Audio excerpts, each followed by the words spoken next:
Mama, he doesn't stop.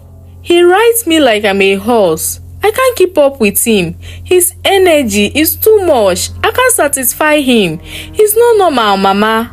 Bushi stood there, his face pale with embarrassment, as Chioma threatened to go back to her father's house.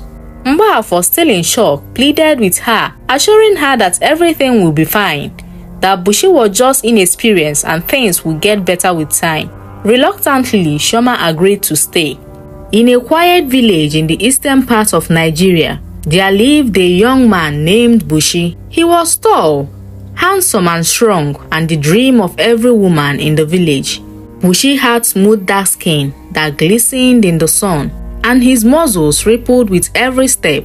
His charm was unmatched, and even the mothers in the village would glance at him with admiration when he passed by. But despite all the admiration, Bushi remained humble and focused. He was a virgin, raised by his poor mother Mgbafor, who loved him more than life itself. But Bushi was her only child. His father had died when Mgbafor was still pregnant with him, leaving her alone to care for the child. She poured all her love and energy into raising him the right way, teaching him to respect women and remain pure until his wedding night. When Bushi became of age, he knew it was time to marry. His eyes had been on a young woman named Chioma for quite some time. She was slim, dark-skinned, and very pretty. Bushi first saw her one sunny afternoon when she was on her way to the stream to fetch water. The moment he laid eyes on her, he was captivated. Her graceful walk, her glowing skin, it was as if the universe had stopped for a moment just to allow him to take in her beauty. He swore that she would be his bride, and soon enough, she was. Their wedding day was filled with joy, music, and laughter. People from all over the village came to celebrate. The sound of drums echoed through the night, and the young men and women danced until their feet ached. But the true excitement came when the festivities ended, and Bushi led Chioma into his hut for the first time as his wife. Bushi, being a virgin, was eager to consummate his marriage, as Mgbafor had told him it was his duty as a husband. But as the night went on, something strange happened. Just a few minutes into the night, Chioma screamed and bolted out of the hut, her face pale and her body shaking. "Mama! Mama, he wants to kill me!" she cried out, her voice echoing through the village.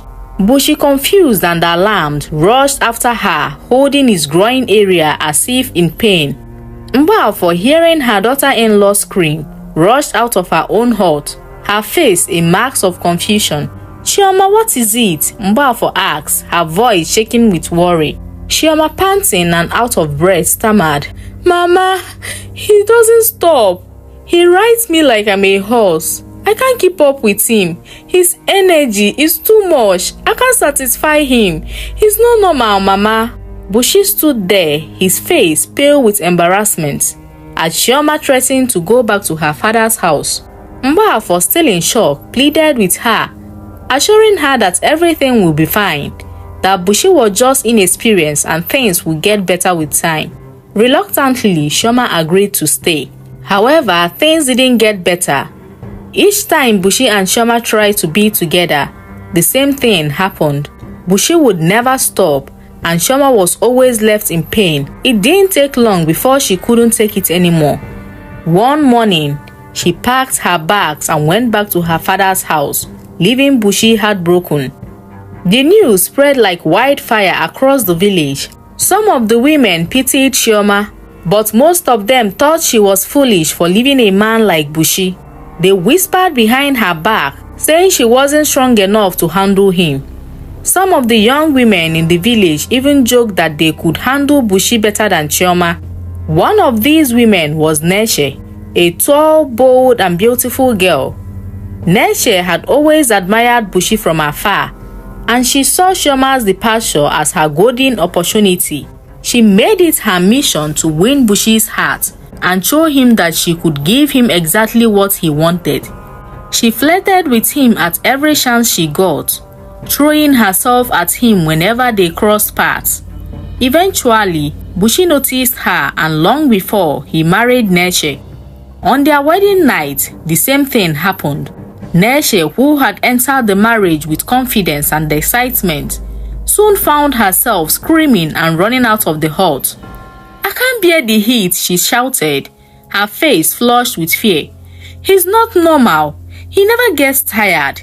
Neche didn't even wait till morning. She packed her bags that night and went straight back to her father's house. Mgbafo was terrified. She couldn't understand what was wrong with her son. She had raised him well, taught him to be a good man, but now it seemed no woman could stay with him. In desperation, she took Bushi to a local herbalist, hoping he would have answers. The herbalist examined Bushi carefully, shaking his pulse. After a few moments, he gave them some herbs and assured them that everything was fine, that Bushi was perfectly healthy. Mgbafo and Bushi left the herbalist feeling relieved, but deep down, Mgbafo wasn't convinced. Meanwhile, rumors about Bushi's marriage troubles spread like wildfire through the village. The women who had once admired him now saw him as a challenge. They whispered that maybe Chioma was too slim for Bushi, or that Neche was too big. Some believed they knew better and would be able to handle him. Soon, Bushi found himself surrounded by women, all eager to try their luck. At first, he resisted, but eventually, he saw it as an opportunity to find a perfect match. He continued taking the herbs the herbalist had given him, thinking it would help. Within a few weeks, Bushi had been with nearly all the women in the village.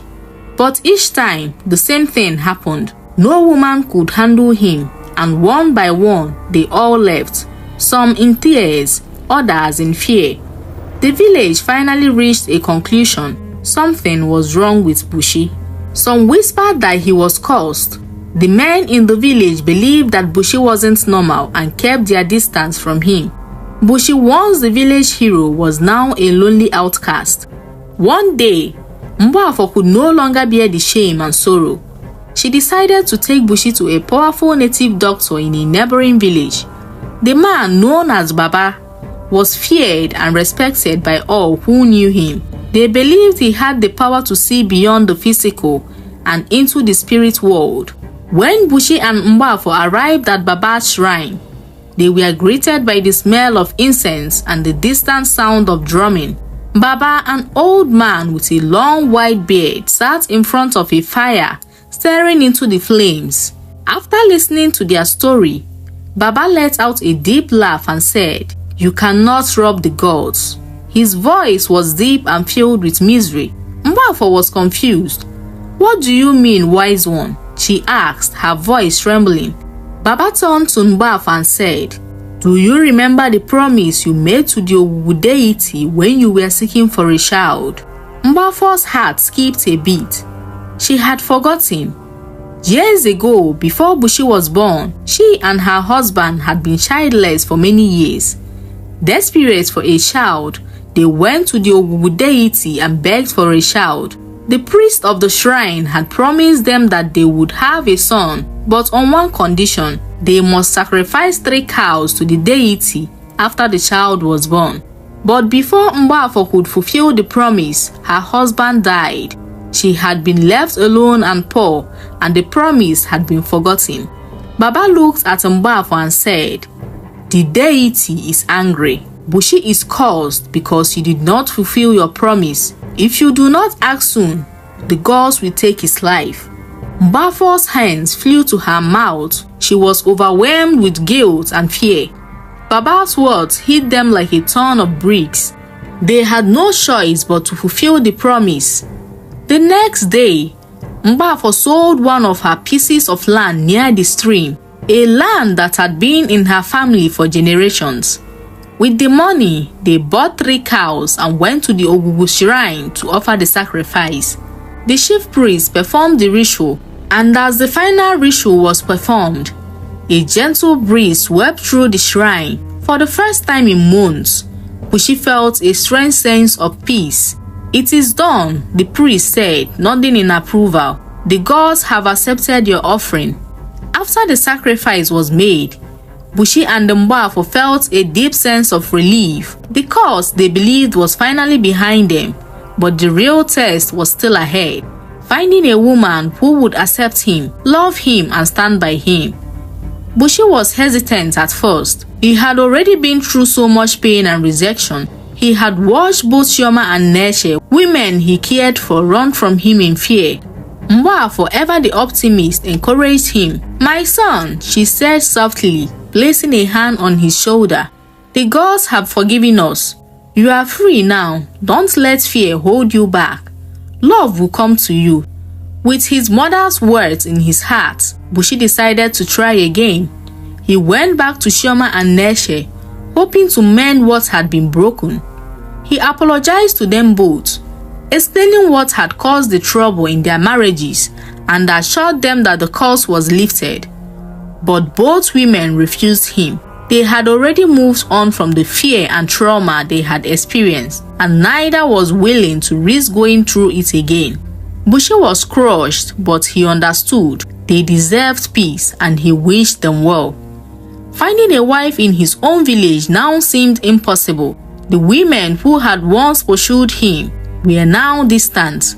Bushi felt like an outcast in his own home, his once bright future now shadowed by the past.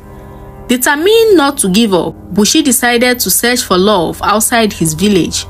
He traveled to a neighboring village where he could begin again without the weight of the rumors. It was in this village that he met Afoma. Afoma was different from any woman Bushi had ever known. She was strong-willed, with a sharp mind and a kind heart. Her beauty was undeniable. Her skin was dark and smooth like polished ebony, and her eyes sparkled with confidence. But what truly drew Bushi to her was her spirit. She was brave, not one to be easily swayed by gossip or fear. When Bushi first approached her, he was nervous. He had heard that the rumors about his past had reached her village too. He feared that Afoma would turn him away before he even had a chance to explain himself. But to his surprise, Afoma didn't care about the stories. "I've heard the rumors," she said, her eyes meeting him directly. "But I don't live by what others say. I did rather see the truth for myself." Her words were like a balm to Bushi's wounded heart. For the first time in what felt like forever, he felt hope.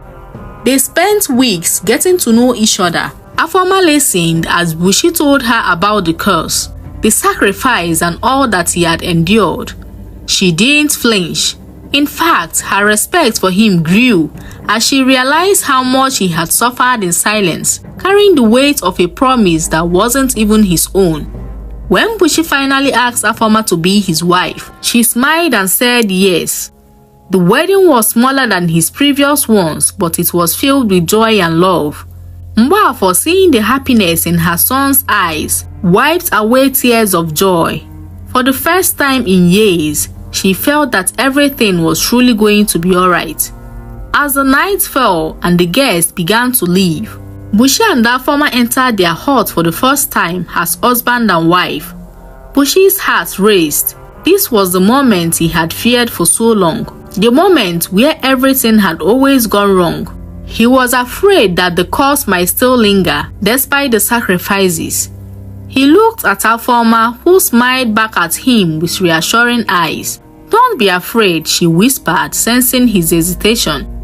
The night went by peacefully. For the first time, Bushi felt what true love and connection could be like.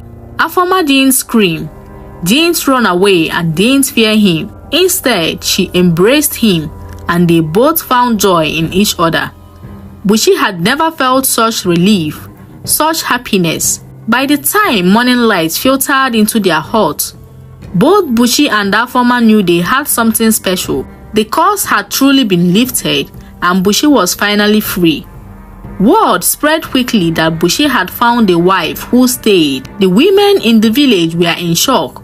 How could Afoma, after hearing all the rumors, survive a night with Bushi? Many of them whispered that she must have some secret, some special power that allowed her to do what no other woman could. The village women, once eager to have Bushi for themselves, were now filled with curiosity and jealousy.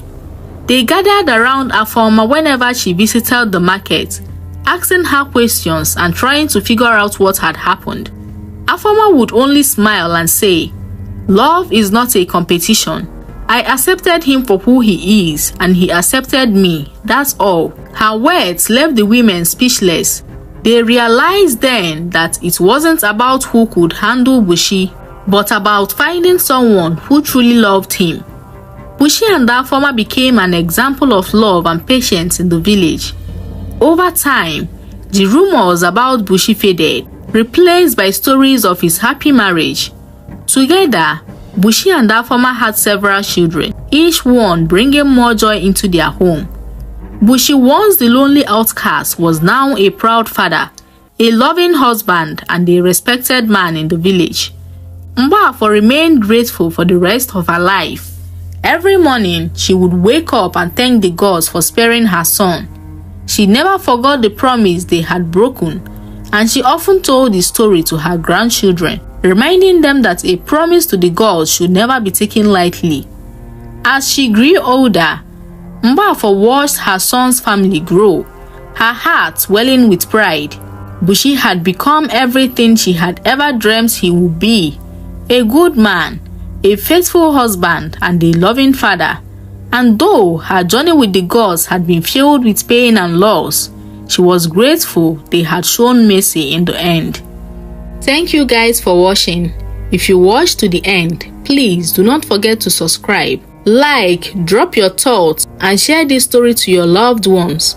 See you all on my next one. Bye.